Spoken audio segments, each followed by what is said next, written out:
Let's talk about the Goldilocks era of automotive peak engineering and racing. Let's do this.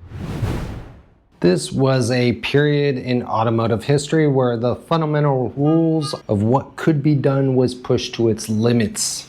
A time where physics was understood well enough to create terrifying power, and the solutions remained entirely mechanical, almost entirely mechanical. This was a time when racing was a tactile, high-stakes battle between engineers and the limits of metallurgy, making metal. In this era of technical racing, maxing out the technology did not mean a line of code. It meant pushing the mechanical limits until they surrendered to wear and tear and heat. One of the most impressive examples of this was the Can-Am series between 1966 and 1974. Operating pretty much without a rule book, it invited engineers to push the limits, come up with their own imaginations, and see what they can achieve. Let your imagination run wild with displacement, aerodynamics, all-wheel drive. See what you can do, bub. The pinnacle of this era was the amazing Porsche 917. Utilized a twin turbocharged, flat 12 engine, producing well over 1,000 horsepower. An absolute mechanical beast that ultimately dominated its own class to the point that its own series became unsustainable. As the pursuit of speed moved off the course and into the woods, the Group B rally era of the 1980s pushed material science into the future, experimenting with Kevlar, all-wheel drive, alongside early electronic and fuel injection units. Comes a new engineering development for America's automobile, a fuel injection system with amazing potential advantages, improved engine output. The Lancia Delta S4, the pinnacle of this era.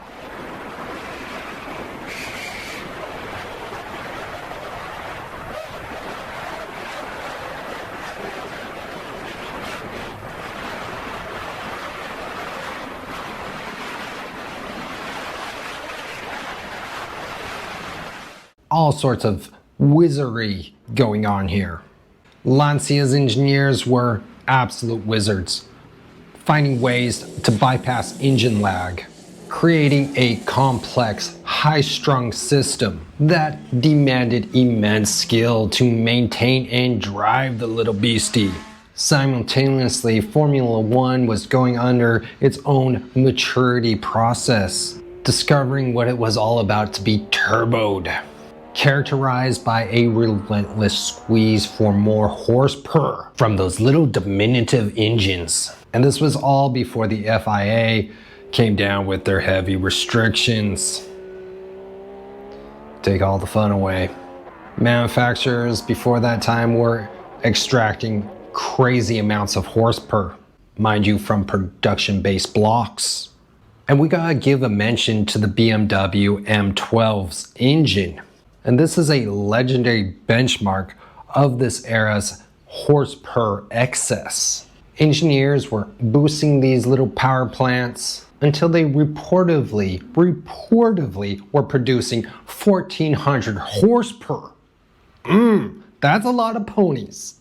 These engines were maxed out to such an extreme that before long, after just 1 or 2 races, they would be nothing more than a very expensive melted blob of metal. Beyond the engines, these crazy engines, the era did see revolutions in how the cars were responding to the ground, how the engineers were making those suckers stick so well. Led by visionaries like Colin Chapman, the ground effect movement treated the car not as a vehicle, but as an inverted wing. By utilizing Venturi tunnels and side skirts, they made a vacuum underneath the car that was able to stick like they never had before. Cars like the Lotus 79 created a literal vacuum underneath the car's chassis. Suck that sucker down, allowing for cornering speeds that were physically impossible just a decade earlier. effectively rewriting the book on vehicle dynamics. These decades were peak analog, peak automobile, in my opinion. A time when what was possible was determined by a strength of a weld, a precision of a gear, and the bravery, willingness, and skill of a driver pushing a machine to its ultimate limits. Truly an era that stands as a testimony to when vehicles were analog.